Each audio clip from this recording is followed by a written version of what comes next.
Hello से students, ambiguous sentences definition types and examples आज हम देखेंगे। बहुत इम्पॉर्टेंट चैप्टर है ये।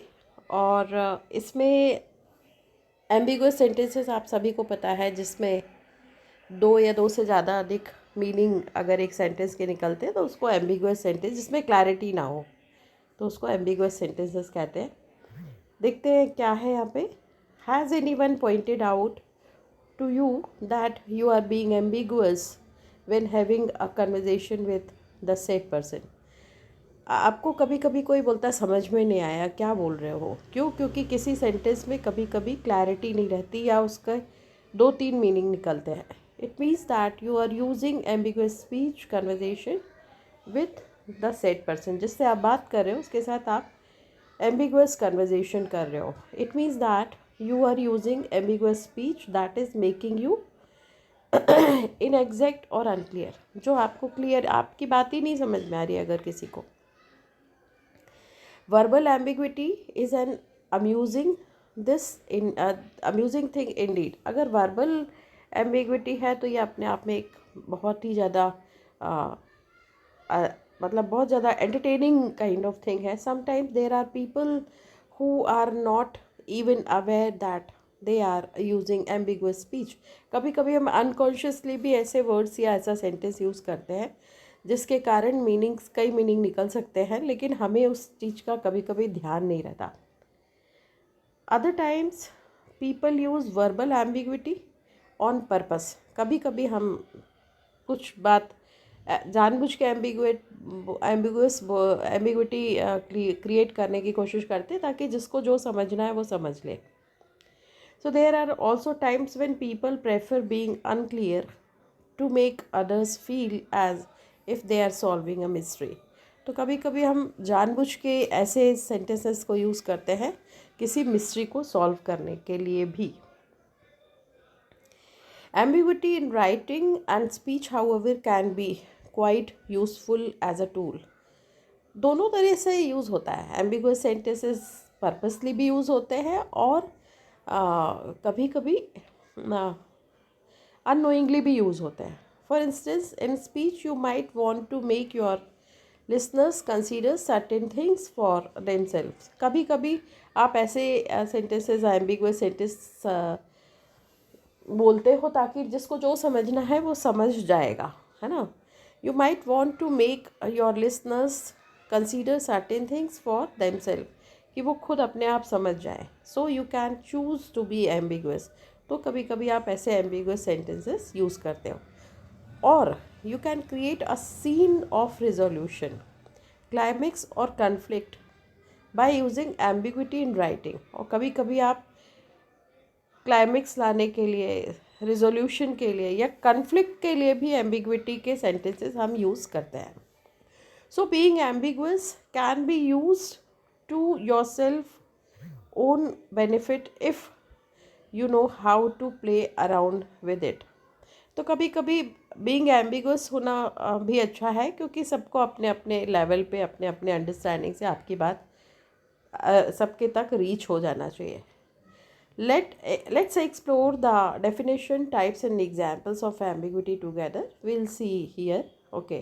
Ambiguity is a kind of meaning in which a statement, resolution or phrase is not clearly defined. तो जब कोई statement clearly defined नहीं है तो उसमें ambiguity है। This makes various interpretations plausible. Uncertainty is a common part of ambiguity, जिसमें कुछ clarity नहीं है, and is therefore an aspect of statement whose actual meaning cannot be clearly determined as per rules। rules के according sentence नहीं बना होता है। The concept of ambiguity in English is often confused with vagueness। तो उसमें vagueness रहती है, clarity नहीं होती। However, that is not the case in ambiguity. Distinct and specific interpretations of the meaning of phrase are allowed, and even though some of them might be obvious to the eye at first glance, तो अगर clear है तो एक glance में आप उसका meaning समझ लेते हो, Vague information, on the other hand, is difficult to resolve, and it is tough to form any plausible interpretations of it to the desired extent of specificity. तो क्या होता है कि क्लियर है अगर तो कोई डाउट ही नहीं है, वो लोगों तक पहुंच जाता है ना। तो एक बार में ही आपकी बात लोगों तक बिल्कुल क्लियरली पहुंचती है। पर वैग इन्फॉर्मेशन कैसे होता है, जिसको डिफ़िकल्ट उसको जिसको रिजॉल्व करना डिफ़िकल्ट होता है, उसमें कोई प्लॉजिबल इंटरप्रिटेशन, क्लियर इंटरप्रिटेशन नहीं आते। तो ये एक बहुत बड़ी प्रॉब्लम होती है। तो दोनों ही है, वो प्रॉब्लम भी है, कभी इंटेंशनली यूज़ भी होता है। अब राइटिंग में एम्बिग्विटी क्या होती है, ये इंपॉर्टेंट है। Ambiguity in writing occurs when the meaning of some part of the text is uncertain. तो राइटिंग में कैसा होता है कि किसी पार्ट का मीनिंग अनसर्टेन होता है, and there can be more than one meaning to it, है ना। और जब उससे ज़्यादा meaning, typically it is recommended to steer clear of any type of ambiguity in your writing. When you introduce ambiguous sentences, you confuse your reader. तो कभी कभी आप लोगों को और कंफ्यूज कर देते हो क्योंकि आपकी बात क्लियर नहीं आ रही है। So it is better to not hinder the meaning of the text. तो कभी कभी टेक्स्ट का मीनिंग अगर क्लियर नहीं है तो एम्बिग्विटी आती है। फंक्शन क्या है एम्बिग्विटी का? Linguistics ambiguity is used to add a deeper meaning to text और literary work. Writers give their readers the liberty to use their own imagination to explore possible meanings, right. तो आज भी रामायण, महाभारत, है ना, कितने सारे न्यूज़ चैनल्स हैं। अगर से फॉर एग्जांपल अगर हम देखें तो बहुत सारे न्यूज़ चैनल्स हैं जिनमें आज भी रामायण, महाभारत और बहुत सारे भगवत गीता का और भी बाइबल और जो भी दूसरे स्क्रिप्चर्स के जो भी रिलीजियस ये चैनल्स हैं, तो उसमें आप टीवी चैनल से तो आप उसमें देखते हो कि आज भी प्रीचर्स घंटों घंटों रामायण का कथा बाजते हैं, महाभारत महाभारत के बारे में बताते हैं, क्योंकि वो बहुत सारे इंटरप्रिटेशंस हैं। तो समवॉट दैट्स अपनी अपनी इमेजिनेशन से उसका इंटरप्रिटेशन निकालते हैं, तो उसमें टू एक्सप्लोर पॉसिबल मीनिंग्स, है ना। दिस एक्टिवली इन्वॉल्व, तो यहाँ पर वो यही कह रहा है कि जो linguistic ambiguity is use to add deeper meaning, है ना। तो वो डीपर मीनिंग को ऐड करने के लिए, to add deeper meaning to the text और literary work, specially literary work, है ना। Writers give their readers the liberty to use their own interpretation, own imagination, okay. This actively involves the readers in the poetry or prose they are reading. Now, what are ambiguous sentences? Ambiguous sentences can be defined as phrases with two or more possible meanings. तो इसमें ambiguous sentence में क्या होता है कि define as phrases with two or more possible meanings within the same sequence of words. तो इसमें phrases जो होते हैं with two or more possible meanings, कई meanings निकलते हैं उसमें।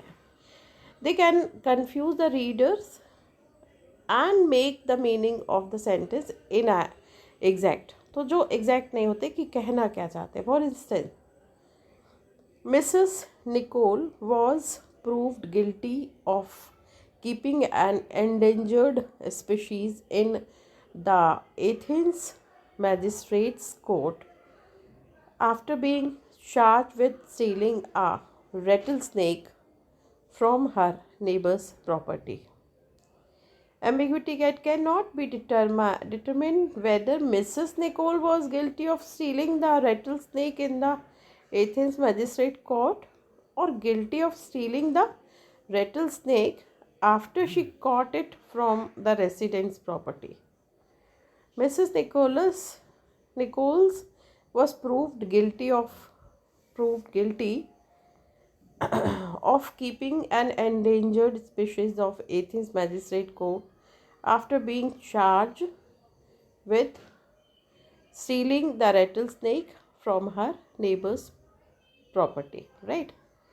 अब ये क्लियर नहीं हो रहा है, can not be determine whether Mrs Nicole was guilty of stealing the rattle snake, कि उन रेटल स्नेक के केस में उनको पकड़ा है in the Athens magistrate court, और guilty of stealing rattle snake after she caught it from the residents property.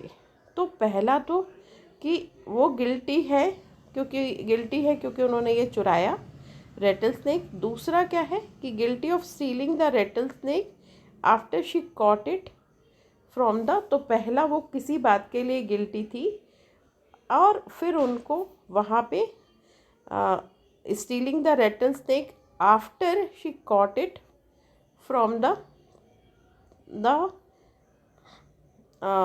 Residents property. Okay, तो the correct sentence कैसा होना था? In the Athens magistrate court Mrs Nicole was proved guilty of keeping an endangered species a rattle snake after stealing it from the neighbours property. तो neighbours की property में है। यहाँ पे क्या कह रहा है वो? यहाँ पे कह रहा है वो कि Mrs Nicole was proved guilty of keeping an endangered species in the Athens of. तो यहाँ पे वो कह रहा है कि ये डिटरमिन नहीं हो रहा कि Nicholas was guilty of stealing. इसमें ये तो पक्की बात है कि उनको she is guilty of stealing rattle snake, है ना, लेकिन इन द तो यहाँ पर उनको शी वॉज गिल्टी, है ना, तो यहाँ पे इस कोर्ट में इनको समझो लाया गया बिकॉज ऑफ दिस। दूसरा वो कह रहा है कि guilty of stealing the rattle snake after. अब दूसरे में क्या कह रहा है कि ये गिल्टी तो है इनका, लेकिन after she caught it from the residents property, है ना। तो यहाँ पे रेसिडेंट्स की प्रॉपर्टी में से ये लेकर आए, तो ये गिल्टी तो थी, परंतु बाद में उनको लाया गया या पहले गिल्टी थी, है ना, ये क्लियर नहीं।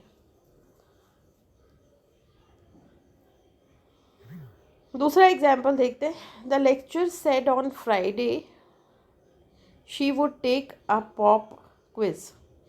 It can either mean that it was on Friday that the lecture told the students about the pop quiz, or the pop quiz would be held on Friday. The lecture said on Friday, तो ये lecture said on Friday she would take a pop quiz। तो एक तो pop quiz Friday को होने वाला है, और दूसरा the lecture said on Friday she would take a pop quiz। Friday को ये बात कही गई कि टीचर ने कहा कि वो पॉप, उसमें डे फिक्स नहीं है, अगर ये बात फ्राइडे को कही गई या फ्राइडे को टेस्ट होने वाला है, ये क्लियर नहीं है, ठीक है। चलिए, the goat is ready to eat. यहाँ पर क्या है? It can either mean that goat is cooked and ready for everyone to eat, और, है ना, तो cooked goat, और that the goat is ready to be fed some food, या गोट कुछ खाना खाने के लिए तैयार है, राइट। फिर the burglar robbed the women with the knife. अब बर्गलर वुमेन को नाइफ दिखा रहा है या वुमेन के हाथ में नाइफ है, ये कन्फ्यूजन है। फिर visiting friends can be annoying. Friends के यहाँ विज़िट करना बहुत अनोय है, या फ्रेंड्स जब आपके यहाँ विज़िट करते हैं तो आपको बहुत अनोइंग लगता है, ये इसका मीनिंग है। फिर every single person at the game saw her duck. Sentence में यहाँ पर duck is referring to the action of ducking, और everyone saw the bird duck. तो यहाँ एक बर्ड है, डक है, और दूसरा किनारा करना, ठीक है। फिर the nearby shop owners assisted the dog bite victim. अब यहाँ पर क्या कह रहा है कि that the nearby shop owner help the dog bite someone, तो क्योंकि वो डॉग को बाइट समवन और they help someone who was bitten by the dog, एक को डॉग काट चुका है, the nearby shop owners, है ना, assisted the dog bite victim, dog जिसको काटा है उस विक्टिम को असिस्ट किया, या एक तो ये हो गया कि that the shop owner help the dog bite someone, और दूसरा जिसको डॉग ने काट दिया उसकी हेल्प की, और दूसरा यहाँ पे क्या, the shop owner assisted the dog bite victim, जिसको काट दिया या जिसको काटने से बचाया, है ना। क्या बोल रहा है वो यहाँ पे कि shop owner help the dog bite someone, है ना, तो काट ना दे, और they help someone who was bitten, जो ऑलरेडी काट दिया उसकी केयर की या उसको काटने से बचाया, ये होता है। तो ये सारे एग्जाम्पल्स हैं एम्बिग्यूटी के, कॉमन एग्जाम्पल। अब एवरीडे लाइफ कैसे होते हैं, we can be quite ambiguous in our daily lifes without even knowing. Some of these examples are way too common and we come across these phrases almost every day or and everywhere.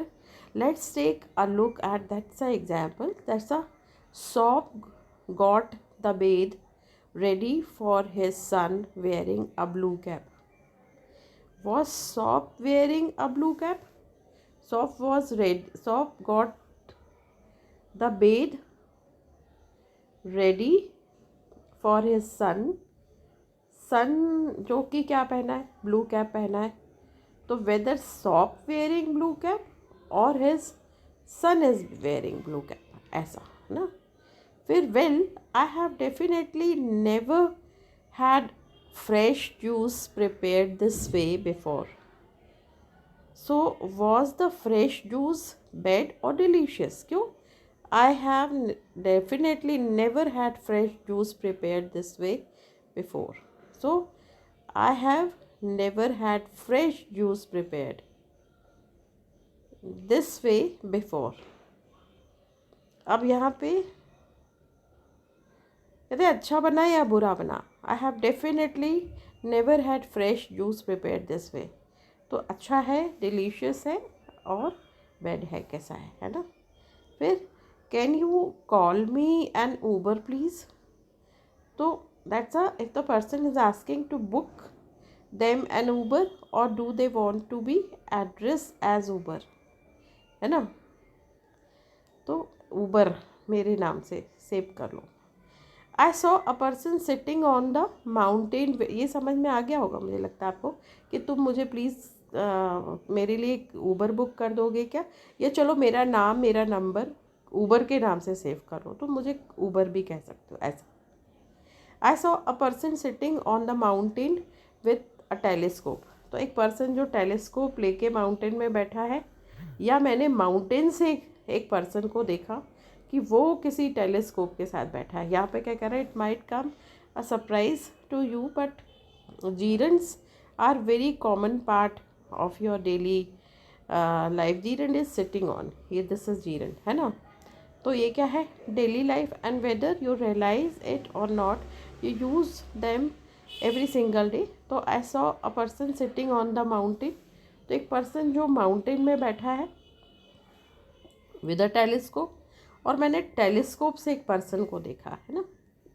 Types of ambiguity in linguistics. Ambiguity is not just the lack of clarity in writing and speech, it is more than that. Ambiguous sentences are a bit more focused than just being unclear. तो ये कभी कभी focus भी होते हैं। In its two different types, ambiguity offers two or more than two possible plausible interpretations of a passage or a single word. The word ambiguity actually originates from Latin word wandering about. Okay. So there are two types of ambiguity in speech and writing. Lexical ambiguity is known as semantic ambiguity. It offers two or more than two possible meanings of a single word. This type of ambiguity, तो इसको ambiguity को semantic भी बोलते हैं। और this type of ambiguity can be commonly seen in puns. Puns समझते हो ना, एक वर्ड के अलग अलग कंटेक्स्ट में मीनिंग्स एक सेम वर्ड के, और types of and other types of word play, है ना। तो एक वर्ड के मीनिंग्स जैसे रहीमन पानी राखी है ना, बिन पानी सब सून, तो उसमें मैं भी पूरा नहीं याद कर पा रही हूँ, लेकिन पानी पानी पानी तो एक पानी इंसल्ट है, एक पानी लिक्विड है, एक पानी अभिमान है, इस तरह से पानी का उन्होंने यूज़ किया। तो ऐसा एक एक वर्ड का अलग अलग, जैसे कि water water everywhere nor a drop to drink, है ना। तो वाटर, एक वाटर जो है वो कौन सा वाटर है, सॉल्टी वाटर है, जिसको ओशन है मतलब, है ना। Nor a drop to drink, drinking water, ये तो थोड़ा सा डायरेक्ट नहीं है ये, पर हाँ इस तरह का कि एक वर्ड का मीनिंग अलग अलग आता है, उसको कहते हैं उसको पन कहते हैं, ठीक है। तो देखते हैं क्या है। When someone asks VC feel that if he believed in clubs for young people, he replied that only when kindness fails. From this linguistic analysis of jokes, the lexical ambiguity in this phrase क्या है, पढ़ते हैं। When someone asks VC feels that if he believed in clubs for young people, कि सिर्फ club जो होते हैं young people के लिए होते हैं, he replied that only when kindness fails, कब, जब दया ख़त्म हो जाती है। फ्रॉम द लिंग्विस्टिक एनालिसिस, क्या है ये, एक जोक है। The lexical ambiguity in this phrase lies in the fact that the person who asked the question was talking about night clubs, है ना, while WC feels jokingly thought that it means something along the lines of using wooden bat. चलिए next देखते हैं syntactic ambiguity. The second type is called syntactic ambiguity. This kind of ambiguity offers two or more than two meanings with a phrase और sentence. जब phrase या sentence में होती है तो उसको सिंटैक्टिक एम्बिग्यूटी कहते हैं। It is also known as structural ambiguity, structural भी कहते हैं। It is helpful to use contextual clues when dealing with syntactic or structural ambiguity to find out the actual meaning of the phrase or the ambiguous sentence. Okay, कैसे, so that's a Groucho Marx said that he shot an elephant in his pajamas. Now this person shoot an elephant while he was wearing his pajamas, है ना। तो मतलब वो पजामा पहना और उसने पहना था जब उसने एलिफेंट को शूट किया। और he talking about shooting an elephant that somehow manage to get into his pyjama. तो दूसरा क्या है कि about that's a elephant that somehow manage to get his pyjama, है ना। अब यहाँ पे he shot an elephant in he shot an elephant in his pyjamas, तो वो पैजामा पहना था और पैजामा के अंदर, है ना। ये नहीं समझ में आ रहा है। You can see in this particular case ambiguity is use to give a comedic touch to the situation. It makes readers and listeners stop momentarily and go, wait, what just happened? This type of wordplay will definitely elicit the chuckle, or chuckle मतलब light हंसी, or to from the audience. So conclusion is that ambiguity sentences can spruce up a boring text, or they can confuse your readers or listeners out of their mind. So you just need to figure out how to use ambiguity, right? So that is something, ambiguity. Okay, thank you so much. God bless you.